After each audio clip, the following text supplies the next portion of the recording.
So this is day 4 of our 7-day Prime membership from scratch, brand new account, and the 7-day Prime membership package, which we can do through Twitch and Amazon Prime every sort of month. Now, I mentioned this in a previous episode, I do not stream, but every month you have the ability to have a free Twitch Prime subscription through your Amazon Prime to any channel you want on Twitch. There is a lot of very good RS3 and 07 Runescape creators. Please go and see them. Please go and subscribe to them if you're interested in their content. But for me, I will continue with a series. Maybe later on down the line we will stream, but for now, please go and find the other great content creators on the Twitch platform. So let's go. Day 4. This is Thursday. Previous episode, we got a lot of Herblore levels. We made a lot of GP. I think we were sat on 39 mil. So let's log in on the big 9-2. Right, so we've had a lot of stuff sell. We get potions, woodcutting, and daily hunter, which is very, very nice for our challenges. Hunter, I wonder if we can do something in Burford. But where we are going to go first is the same place we always go to. We're going to go to Vatrock. And then what we'll do, we'll go past a Zaf shop, stock up on the Zaf items, get VATS resetting, go to GE, get all our items out, get our cash stack out, and look to see where we're going to go in this episode. In the previous episode, we did buy 6k super attack supplies, which we're going to do. I think that will then guarantee us a bond. After that, we're going to go and try some different moneymakers, because I just don't want to make this 7 days of herb grinding. I think Herblore has created quite the platform for us, and we've made an awful lot of GP from it. However, I don't want it to overtake it. Will we do some more? Absolutely. Do we need to do it for the next couple of days? Definitely not. We can go and branch out and do some other skills, and also level the accounts. Obviously, that's what we're here for as well. Right, so stocked up on all the items like we normally do. We do the 2 staffs, the wizard hats, spider robe, spider wand and orb, and all the batwing stuff, and also the wizard robe. So from the end of the last episode, we managed to sell like the rest of our sort of remaining items we first tried from Zaf store. And those were the books and some wizard gloves. Bronze bars in a minute to crash, they're selling for 1.8k. So I've just changed the sell offer to 2.1k. And then they'll sell at some point. The rest of the super attack sold. So we're left with a 30 mil cash stack and 6,000 supplies for 6,000 super attack. Which is really nice because that should hopefully get us a bond tonight. But what I want to do is branch out into something else. Obviously, I don't want to do 7 days of Herblore. I definitely could, and I could definitely make quite a lot of money with it. But I want to vary it up and do some different forms of content. So I'm going to be spending a little bit of money and leveling up some skills. And then hopefully that way, that'll bring a little bit more GP into the account. So we're going to be focusing on smithing, fire making, crafting, and fletching to a degree, because you will make a little bit of money with that as well. And the old faithful magic, but we might also throw a little bit of GP into construction. I'm going to have a look at how much it's going to end up costing. But let's go and get our daily parcel. And then we're going to go to Burford and do our daily challenges. And then we can go on with the grind for the day. Another medium blue present. And we're going to get some dag bones, fish flingers, and blue jellyfish. Again, another one which is quite low key and quite under the radar. Archaeology might be one for us to try. But we're going to try the other methods first and see if they work just as good. But this is the stage now. We've got a decent cash stack, and we've definitely got a way to get the bond, which will access us 2 weeks extra membership.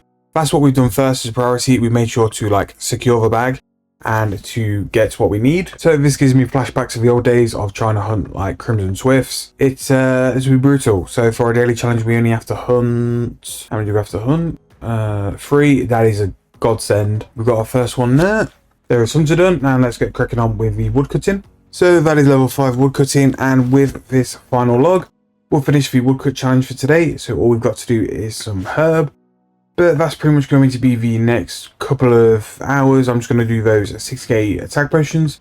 After that, we'll decant them into 14, throw them into VGE, and then get selling. I'm going to have a bit of a think of what I want to do. I might power level crafting, because I think battle staffs is a very good way to profit and a very good way to make some money.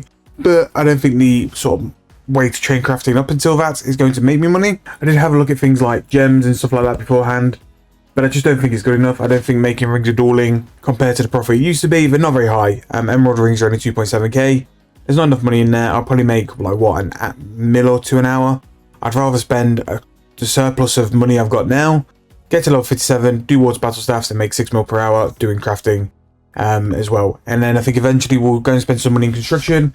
Then we can make some money with construction using Fort Frimpri, the frames, and all that sort of stuff as well. But yeah, we can build out our Fort Workshop and go from there. So there is a Herblore level. That is a big jump from our previous one. And basically, I've just missed them, or I've got them and I got a couple of levels and I've just gone to lobby. So we have missed quite a few levels. So We've got another 1.5k attack potions to make, but as you can see, I think we started at 66 and we're now 74. We've unlocked quite a few potions, so yeah, plenty to aim at as well. Nothing too big in terms of things which will make GP. We got the ranging potions, which might have a chance, but they can be a little bit expensive. Everything else is very niche and don't think it will have much use. For us, the next potion which will make GP will be Bruise, which will be 81, but we've got plenty of sort of time with supers to make enough profit anyway. In terms of what we're going to do after the potions, I think I'm going to do something different. Herblore has just been a bit of a grind, and I want to go do something else. Like I said earlier on in the episode, I don't want it all to be one thing and just Herblore only, so we're going to go and explore some other things. I'm thinking of training crafting, at least to battle staff level, and then we can go and try some of that. So that is probably going to be our last Herblore level. That is level 75 Herb.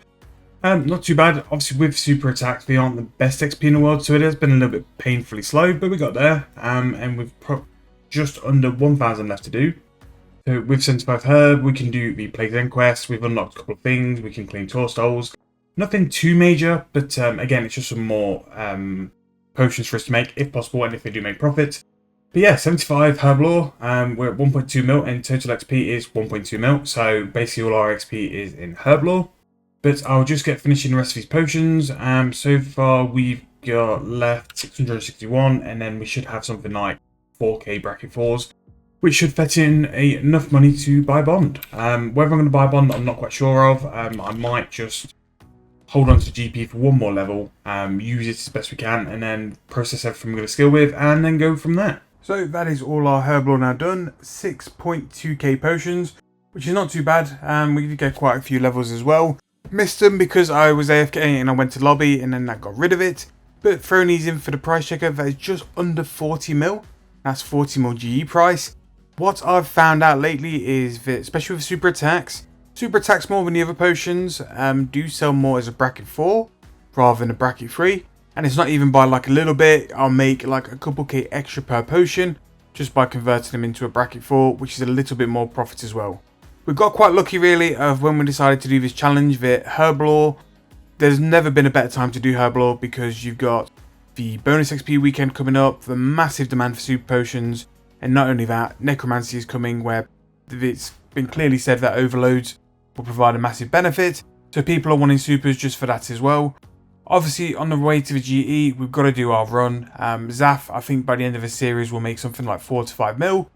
In hindsight, we could have done other things to top this up as well. There were some other stores we could have done, like rune shops, but we live and learn, and at least when we do the next series or the next attempt at this, we'll make a little bit more with doing the other ones as well. But every time we do a shop run, especially for the hats, the staffs, we are looking at like 60k pure profit, which will build up over time as well. We'll definitely get a crack at a couple times per day going to those stores, stocking up on the battle staffs, and definitely trying to make as much money as possible from it. So we'll just throw them into the bank and then we can just check our GE and sort everything out. And in terms of this episode as well, once we have got our offers in a GE, that'll be the end of this episode. We've done really well and we've made massive progress in terms of cash as well. Before selling our bracket 4 super attacks, I just want to make sure we could test for margins and see what sort of price we're at. These have gone slightly down from the day before, around 14.9k, which again is nothing to complain about. So we'll go and chase them and change them into bracket 4s.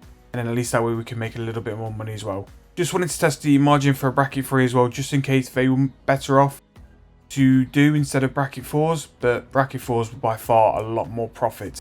As you see, they were almost like 6k more expensive per pot.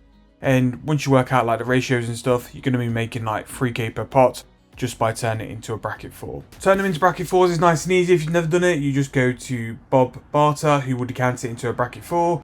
It'll give you the vials and also give you the potions in a bracket 4 dose as well. So it's nice and easy, and this could actually be a viable money making method, which I think on day 5 I'm going to see if we can make some money from it.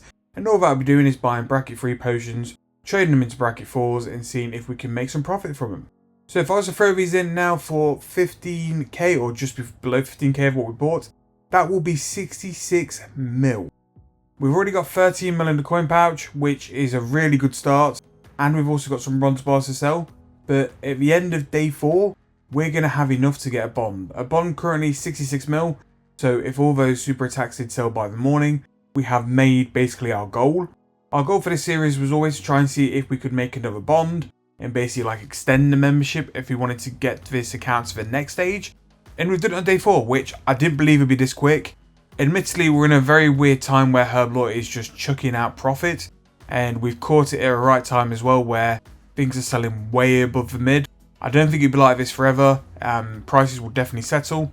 But while there's some hype in demand, we've cashed in and definitely made as much money as we possibly can. Doing our spins as well from our daily challenges, we're just basically always hoping for some protein. We did pick up some protein bars and lots of prismatic lamps. Combat dummies are nice as well in case you want to go and train some magic. And because we've done so many like daily challenges for the week, we also picked up some training dummies as well. Not quite sure which one I'll use them on because our skills related to dummies aren't the best. But yeah, it's been a very big progress, a heavy episode. We've pretty much doubled our cash stack. We've got 75 herb, which is a great base point to work from and also to improve on. And we've got a lot of doors open for like Herblore to use as a skill for a money maker for the rest of this series. Now, I mentioned it a lot in this episode. I don't want to be just doing Herblore. I want to be looking at other options, which is why like we'll start possibly looking at crafting and fire making. But for now, Herblore has definitely served us very, very well. Now, I wanted to go speak to Hans to see like roughly where we were in terms of GP per hour. 13 hours and we've made 66 mil. That is like as good as I could have hoped for. It was really good. So roughly we're around 5 mil per hour at the minute. That will take a bit of a nosedive at some point because we want to go and spend some time on some other skills. I want to buy some crafting levels. I might want to buy some construction levels and we can just edge out the account. But that is going to be the end of day 4. That is day 4 on this series. Again, thank you all for the comments, the likes and the subscriptions as well. This has been a fantastic series for my account and it's definitely something we'll be doing again in the future. Anytime I'm looking at doing a series like this, I will always throw a poll out, so make sure you subscribe for that. Thank you guys for watching again, and I'll see you guys tomorrow for the next one.